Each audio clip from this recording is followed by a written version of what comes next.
میرے دادا جان صوفی رحیم بخش کا تعلق انڈیا کے ضلع فیروز پور تحصیل موگا اور پنڈ بٹھنڈا سے تھا۔ ان کے خاندان صوفی خاندان کو مسلم اور سکھ بہت عزت اور احترام سے ملتے تھے۔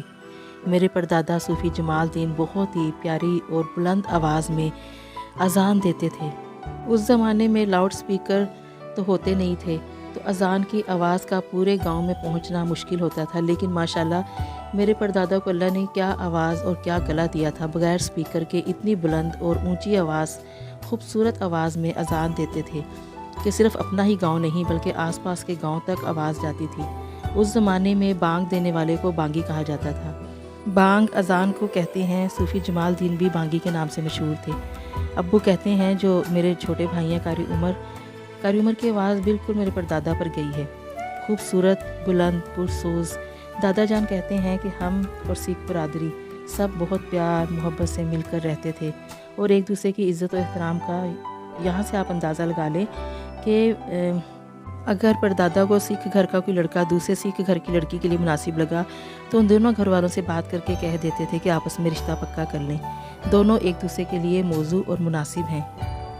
اور ان کے احترام کا یہ لیول ہوتا تھا کہ وہ فوراً ہاں کر دیتے تھے، کیونکہ ان کو پتہ تھا یہ ہماری بیٹی کو اپنی بیٹی صرف سمجھتے ہی نہیں ہیں بلکہ مانتے بھی ہیں، اس لیے کچھ برا نہیں سوچیں گے۔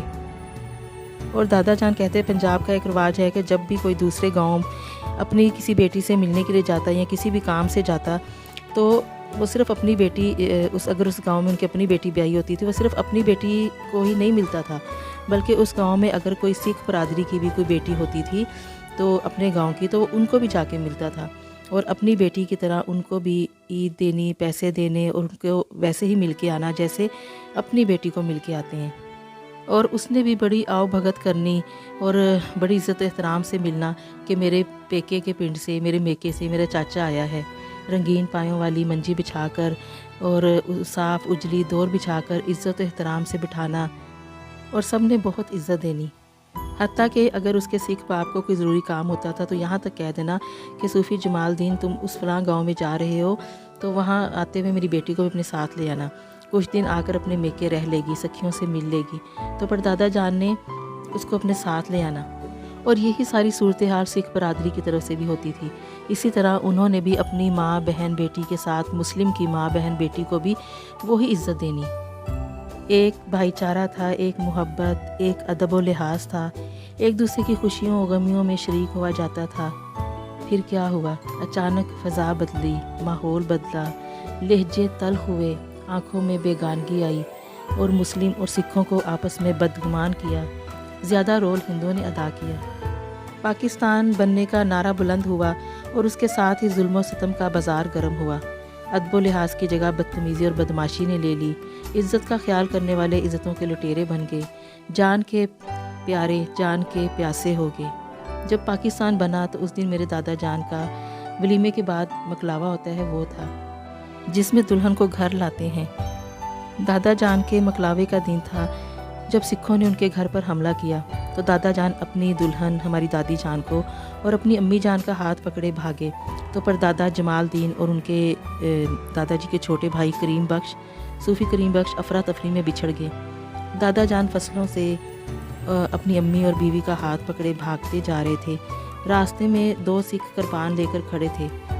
کرپان تلوار جیسی ہوتی ہے، تلوار کی طرح کی ہوتی ہے، اس کو کرپان کہتے ہیں، یہ پرانے زمانوں میں ہوتی تھی۔ دادا جان بالکل نہتے تھے، خالی ہاتھ تھے، لیکن وہ بتاتے ہیں کہ کبڈی کھیلنے سے اور ماشاءاللہ ایمانی طاقت سے ان میں اتنی طاقت تھی کہ انہوں نے اس سے پہلے کہ وہ سکھ میری امی کا یا میری دادی جان کا ہاتھ پکڑیں تو ان پر حملہ کریں، اس سے پہلے دادا جان نے ان کی کرپان انہی سے چھین کر ان پر وار کیا، ان کو مارا اور اپنی بیوی اور اپنی امی کو لے کر بھاگنے لگے۔ راستے کے حالات جب یہ بتاتے ہیں تو سننے کے لیے ایک حوصلہ، ایک دل چاہیے ہوتا ہے۔ بھوکے پیاسے بھاگتے رہے۔ کنووں سے پانی اس لیے نہیں پیتے تھے کہ جو سکھ تھے، ہندو سکھ تھے، انہوں نے کنووں میں زہر ملایا ہوا تھا اور جو بھی پانی پیتا وہیں پر تڑپ کر جان دے دیتا تھا۔ تو زخمی پاؤں، پھٹے کپڑے، خالی ہاتھ اپنے پیاروں کے ہاتھ پکڑے اور اپنے پیاروں سے بچھڑنے کے دکھ کے ساتھ جب ملٹری کیمپوں تک پہنچے تو انہوں نے پاکستان جانے والی ٹرین پر سوار کروایا۔